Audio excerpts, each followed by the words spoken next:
அவங்க வந்து வயது காரணமாகவும் மற்ற அவங்க வந்து திருமணமாகாதவர்கள் வயதான பெற்றோர்கள் இருக்கிறாருன்ற உடல்நிலை காரணங்களாகவும் சொல்லி லீனியன்சி கேட்டிருக்காங்க.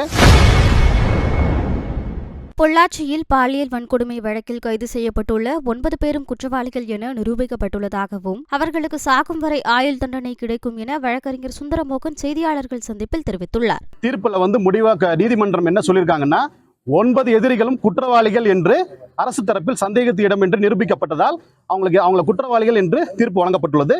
அவங்களிடம் தண்டனை சம்பந்தமான விவரங்கள் கேட்டிருக்காங்க. அவங்க வந்து வயது காரணமாகவும் மற்ற அவங்க வந்து திருமணமாகாதவர்கள் வயதான பெற்றோர்கள் இருக்கிறாருன்ற உடல்நிலை காரணங்களாகவும் சொல்லி லீனியன்சி கேட்டிருக்காங்க. அரசு தரப்பில் கடுமையான வாதங்கள் வைக்கப்பட்டுள்ளது. இது வந்து ஒரு அரிதான வழக்கு. அதெல்லாம் பெண்களுக்கு எதிரான வழக்கில் வந்து நீதிமன்றம் ஒரு கண்டிப்பான ஒரு தீர்ப்பை வழங்கணும், கடுமையான தண்டனைகள் வழங்கணும். இந்த வழக்கை பொறுத்த வரைக்கும் 376D கேங் ரேப் வந்து நிரூபிக்கப்பட்டிருக்கு. அதெல்லாம் 376 2N மீண்டும் மீண்டும் பாலியல் குற்றத்துக்கு உட்படுத்துவது இந்த 2 முக்கியமான ஒரு மேஜர் அஃபென்ஸ்ல வந்து கன்விக்ஷன் பண்ணியிருக்கிறாங்க. அதனால அதோட உயர்ந்தபட்ச தண்டனை வந்து பார்த்தீங்கன்னா சாகும் வரை ஆயுள் தண்டனை.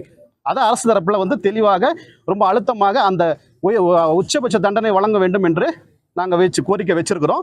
நீதிமன்றம் அதை பரிசீலனை பண்ணுவாங்க. குறைந்தபட்ச தண்டனையை அதில் வந்து 20 ஆண்டுகள் நாங்கள் உயர்பட்ச தண்டனையை வந்து வழங்க சொல்லி கேட்டிருக்கிறோம். 12 மணிக்கு தண்டனை விவரங்கள் வழங்கப்படும். மேலும் எங்களோட வாதத்தில் பாதிக்கப்பட்ட பெண்களுக்கு வந்து நஷ்டீடு வழங்க வேண்டும். இந்த பாலியல் குற்றச்சாட்டு வழக்குல வந்து அது ஒரு முக்கியமான ஒரு அம்சம் என்பதால் அதையும் வந்து உச்சநீதிமன்ற உத்தரவின் அடிப்படையில் வந்து அதையும் நாங்கள் வந்து முன் வச்சிருக்கோம்.